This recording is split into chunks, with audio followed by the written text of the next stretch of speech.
नमस्कार, स्वामी news special में आपका स्वागत है। मैं आपके साथ हूं पवन अटारिया और सबसे पहले नजर अब तक की 10 बड़ी खबरों पर।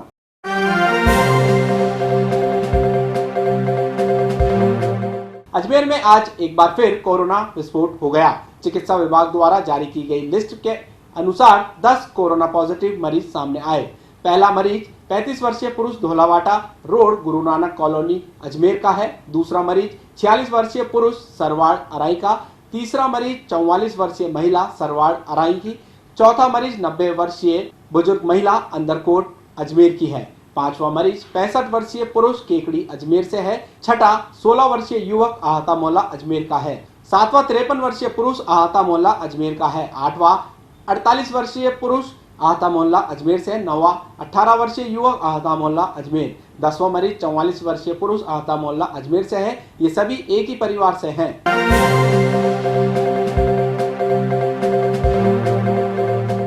केंद्र सरकार द्वारा पेट्रोल डीजल की कीमतों में निरंतर की जा रही वृद्धि के खिलाफ आज अजमेर शहर जिला कांग्रेस कमेटी और देहात जिला कांग्रेस कमेटी द्वारा जिला कलेक्टर अजमेर पर प्रदर्शन किया गया। पेट्रोल और डीजल की कीमतों में बेहताशा बढ़ोतरी के खिलाफ कांग्रेसी आज डाक बंगले पर एकत्रित हुए और वहां से जुलूस के रूप में जिला कलेक्ट्रेट पहुंचे और जमकर नारेबाजी की। कांग्रेसियों ने जिला कलेक्टर को राष्ट्रपति के नाम ज्ञापन देकर पेट्रोल और डीजल की कीमतों में बेहताशा वृद्धि के खिलाफ विरोध दर्ज कराया। केंद्र सरकार द्वारा पेट्रोलियम पदार्थ के जिस तरह तेज़ी से दाम बढ़ाएं और जिस तरह लोग अभी कोरोना महामारी से आर्थिक मंदी से जूझ रहे हैं, उस स्थिति में देश का हाल बेहाल करने के लिए केंद्र सरकार ने लोगों की कमर तोड़ दी है। उसके खिलाफ हमारे पूरे प्रदेश भर के अंदर आज पेट्रोल डीजल के खिलाफ प्रदर्शन किया जा रहा है, जिसमें अजमेर शहर जिला कांग्रेस कमेटी द्वारा यहाँ जिलाधीश महोदय को एक ज्ञापन दिया। जब मोदी जी सरकार में नहीं थे उस वक्त चिल्ला रहे थे कि हम डीजल 25 रुपये देंगे, पेट्रोल 35 रुपये देंगे, और उस वक्त जो है क्रूड ऑयल 144 रुपये प्रति बैरल था। आज क्रूड ऑयल 43 रुपये 31 पैसे प्रति बैरल होने के बावजूद इन्होंने जो 6 साल के अंदर 3 रुपये 46 पैसे डीजल पर और 9 रुपये 20 पैसे पेट्रोल पर एक्साइज ड्यूटी जब हमारी कांग्रेस की सरकार थी उस वक्त थी, आज वो 28 रुपये 40 पैसे तो पेट्रोल पर कर दी इन्होंने और 26 रुपये 70 पैसे इन्होंने डीजल पर कर दी। तो मोदी जी ने जो 100 दिन के अंदर अभी बढ़ोतरी किया, उसको सुनकर देश की जनता अचंभित रह जाएगी।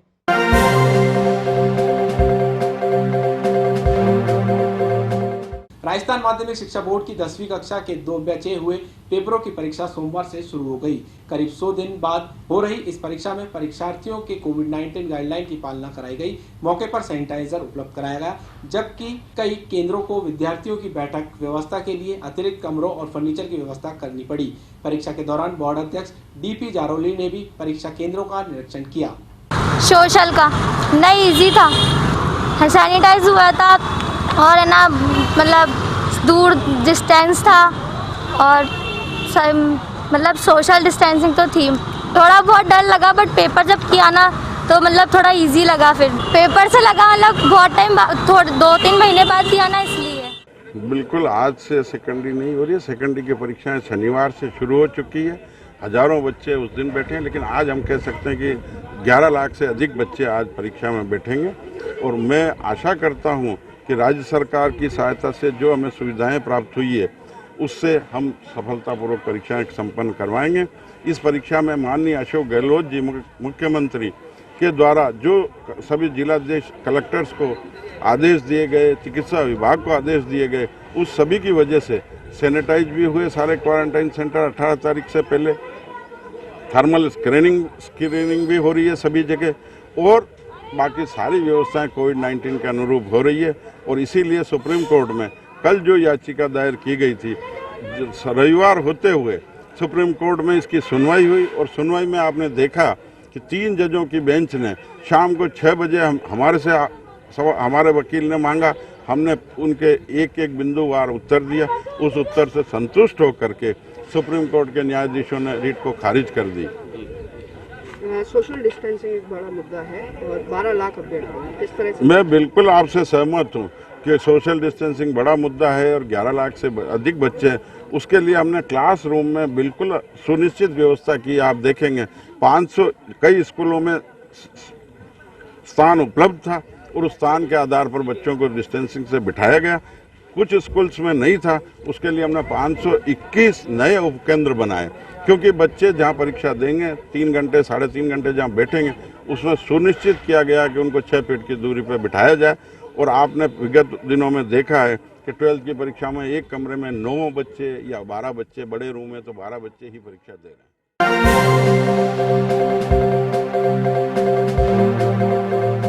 एक प्रोफेसर ने महिला से सगाई कर उसे विश्वास में लिया और उसकी अश्लील फोटो मंगाकर उसके रिश्तेदारों को रुपए की मांग कर ब्लैकमेल करने लगा। कृष्णगंज थाना अंतर्गत कैलाशपुरी निवासी पीड़िता ने बूंदी निवासी युवक के खिलाफ मुकदमा दर्ज कर कार्रवाई की मांग की है। ये कैलाशपुरी निवासी किसी महिला ने एक रिपोर्ट दर्ज कराई है कि उसके किसी प्रोफेसर से कोई सगाई हो गई थी और सगाई के बाद उसकी आपस में बातचीत चलती थी। उस दौरान उसने उसको दबाव डाल के उससे स्वयं की नग्न फोटोएं मंगवा ली और उसके बाद में किसी कारणवश उनकी सगाई टूट गई। तो सगाई टूटने के बाद में अब वो उसके किसी रिश्तेदारों को फ़ोटो भेज के ब्लैकमेल कर रहा है और उसकी बदनामी करने का प्रयास कर रहा है। इस पर विभिन्न धाराओं में प्रकरण दर्ज किया गया है। अनुसंधान करके जो भी उचित कार्रवाई होगी वो उस व्यक्ति के खिलाफ, अगर जुर्म प्रमाणित पाया जाता है तो उसके खिलाफ कार्रवाई की जाएगी। जिसका आरोप लगाना है अजमेर का नहीं, वो अजमेर का निवासी नहीं है, वो बूंदी निवासी है।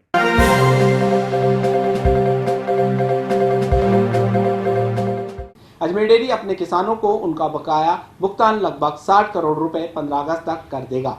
इसी के साथ डेयरी के विकास और सफल विपणन व्यवस्था को लेकर भी पुख्ता बंदोबस्त किए गए हैं।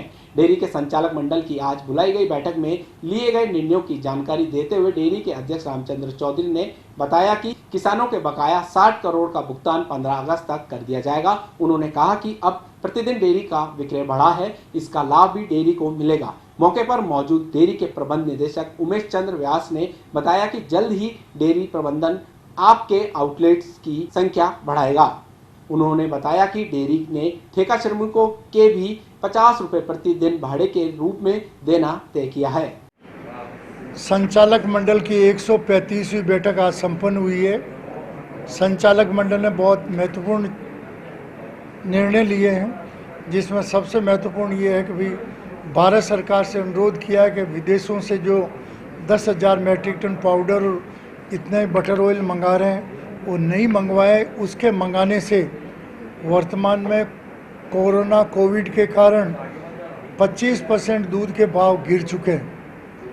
वो आएगा तो 25% और गिरेंगे। तो पशुपालकों के जो भारत सरकार की मंशा है, आय हम दुगनी करना चाहते हैं। आय दुगनी नहीं होगी, आधी रह जाएगी। इसलिए पुनः अनुरोध कर रहे हैं कि इस निर्णय को स्थगित रखा जाए फिलहाल पशुपालकों के हित में। दूसरा हमने ये निर्णय ये लिया।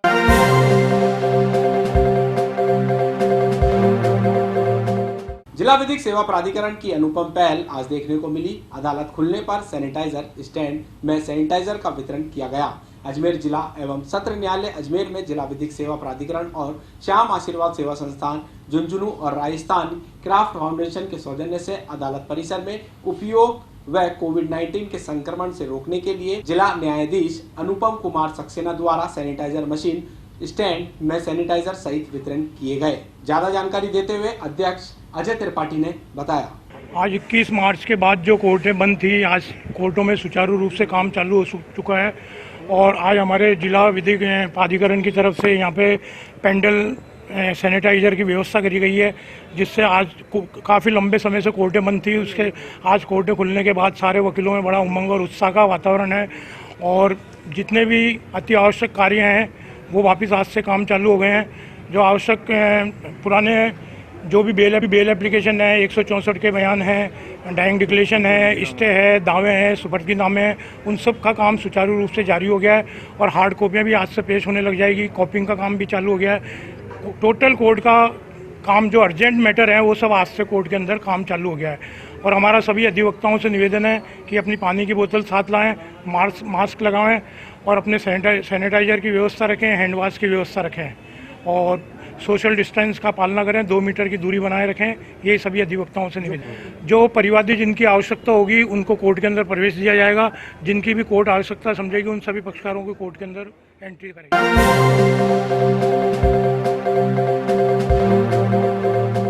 के नवनियुक्त उपखंड अधिकारी दिलीप सिंह राठौर ने अपना कार्यभार संभाल लिया। आज तत्कालीन उपखंड अधिकारी देविका तोमर ने उनका स्वागत किया और उनको अपना चार्ज सौंपा। चार्ज संभालने के बाद रूबरू होते हुए राठौर ने साफ कहा कि अब तक पुष्कर कोरोना से सुरक्षित है, इसलिए सभी पुष्करवासियों का दायित्व ज़्यादा बढ़ जाता है, सावधानी ज़्यादा रखनी है और पुष्कर को अब तक जो कोरोना मुक्त पुष्कर है उसको लगातार कोरोना मुक्त बनाए रखना है। सोशल डिस्टेंसिंग रखनी है, 2 गज की दूरी रखनी है, मास्क लगाकर बाहर निकले। इन सब के अलावा राठौर ने ये बताया कि राज्य सरकार की ओर से जो कोरोना जागरूकता अभियान था वो जो 30 जून तक था, अब उसको 7 जुलाई तक कर दिया गया है। तो इसी कड़ी में उपखंड में भी लगातार इस अवधि में कोरोना जागरूकता अभियान के तहत अलग अलग कार्यक्रम जारी रहेंगे। पुष्कर से दिलीप नागौर के साथ सीताराम पारासर, स्वामी न्यूज। नमस्कार, मैंने आज ही उपखंड अधिकारी पुष्कर का चार्ज लिया है और ये बेहद खुशी की बात है कि पुष्करवासियों ने जो भी सरकारी गाइडलाइंस, जो भी एडवाइजरी जारी की गई थी सरकार द्वारा समय समय पर, उसको फॉलो करते हुए आज की डेट में हमारा पुष्कर कोरोना से मुक्त है। और जैसा कि माननीय मुख्यमंत्री जी की अगुवाई में जो कोविड-19 जन जागरूकता अभियान चल रहा है, जो कि पहले 30 जून तक था, जिसको बढ़ा के भी 7 जुलाई तक कर दिया गया है, उसमें यही बातें बताई गई है कि हमें किसी भी सार्वजनिक जगह पे जाते हैं तो मास्क लगा के रखना है और आपस में 2 गज की दूरी बनाए रखनी है, बार बार आपको साबुन से हाथ धोते रहना है और अनावश्यक रूप से आपको बाहर नहीं निकलना है। ये सारी चीज़ें हमें फॉलो करनी है और इसके साथ साथ कुछ और कोविड के जो प्रोटोकॉल बताए गए हैं वो हमें फॉलो करने हैं। और मुझे आशा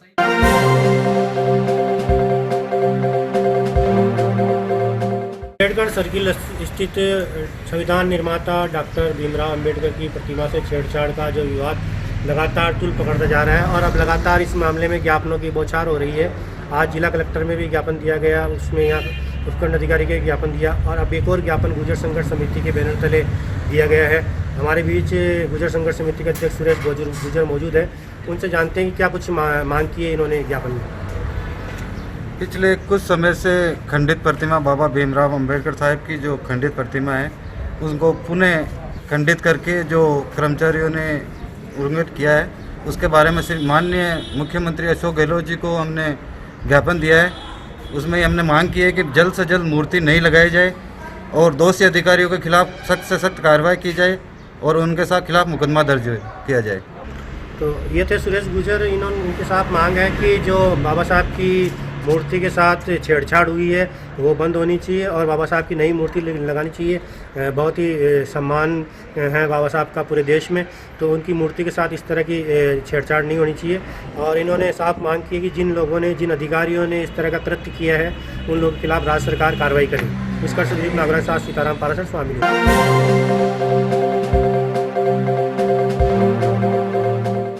अम्बेडकर तिराहे पर संविधान निर्माता बाबा साहब डॉक्टर भीमराव अम्बेडकर की प्रतिमा के साथ जो छेड़छाड़ हुई थी उसके लेकर रोजाना कुछ एक नया मोड़ देखने को मिल रहा है। आज एक बार फिर एक नया मोड़ देखने को मिला जब वाल्मीकि संघर्ष समिति के लोगों ने उपखंड अधिकारी से मिलकर मांग की है कि जल्द से जल्द नई प्रतिमा लगाई जाए, साथ ही जिन्होंने जिन मूर्ति को ढका है वो मूर्ति को वापस खोला जाए और ऐसे जिन लोगों ने मूर्ति को ढका उन पर कार्रवाई की जाए। हमारे बीच पूर्व पार्षद सुखराम मट्टू मौजूद है, उनसे जानते हैं कि क्या किस तरह का ज्ञापन दिया, क्या मांग है, जी बताइए। हमारी ये मांग है कि रानी तिराहे पे बाबा अम्बेडकर साहब की मूर्ति लगी हुई है, वो 2016 के अंदर वो मूर्ति किसी असामाजिक तत्वों द्वारा खंडित हो गई थी। प्रशासन द्वारा उसको अंगुली को वापस चिपका दिया गया था। उसी मूर्ति को वापस प्रशासन ने चेक करने के लिए मूर्तिकार को बुलाया गया था। इसी दरमियान कुछ एक असामाजिक तत्वों ने उस मूर्ति को प्लास्टिक की गंदी थैली से ढक दिया गया है। तो हमने एसडीएम साहब को कहा है कि उस मूर्ति पर ऐसे महान संविधान निर्माता की मूर्ति को नहीं ढका जाए, उसको खोला जाए तथा नई मूर्ति लगाने के लिए हमने एसडीएम साहब को ज्ञापन दिया है। नई अगर ऐसा होता है तो आगे क्या कार्रवाई करेंगे?